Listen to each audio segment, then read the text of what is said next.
Atsikėlėm po 9 valandų pauzės, šiaip ne po 9, dar liko valandą 10 minučių. Numigau turbūt kokias 4-5 valandas. Diena, bet niekas nemaišė, tikrai kritau ir miegojau, nieko negirdėjau aplinkui.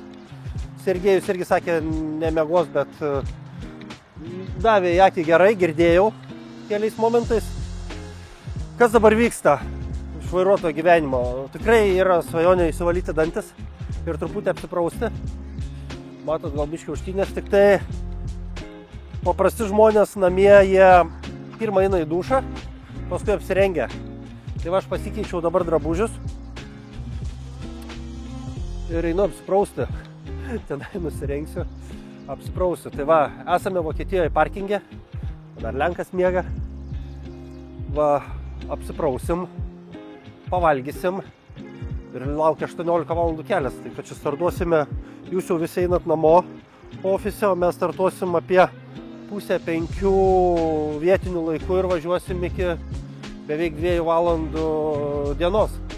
Kas dar yra labai juokinga miegant, su Sergėju, kadangi vežam žuvį ant automato režimo, su Sergėju atsikėlėm ir po kokių 10 minučių šaldytuvas įsijungia.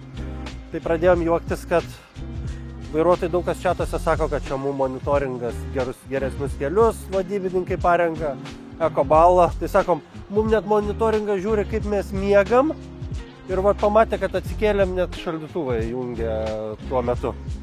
Tai parodysiu, kaip vyks apsiprausimo procesas. Arba ne, kur.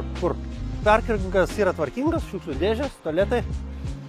Šiaip pasižiūrėjau pagal mobilumo paketą, jeigu reikėtų 45 valandas daryti kabinoje, tai iki artimiausio viešbučio yra 23 km.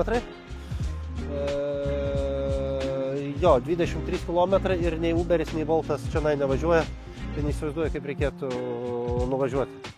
Bet tikrai ačiū vokiečiams, parkingas tvarkingas. Tai va, einam į tą vietą, kur vyktų, sakykime, vyks prausimosi procesas. Tai va, įeinam, viskas tikrai tvarkinga. Čia vyrų tualetai, o čia vyks mano nusiprausimas. Dabar nusirengsiu, tvarkingai suvalysiu dantis, truputį apsiplauksiu. Mes turim vandenį, šalta, nėra šilto, turime vandenį, turime muilą.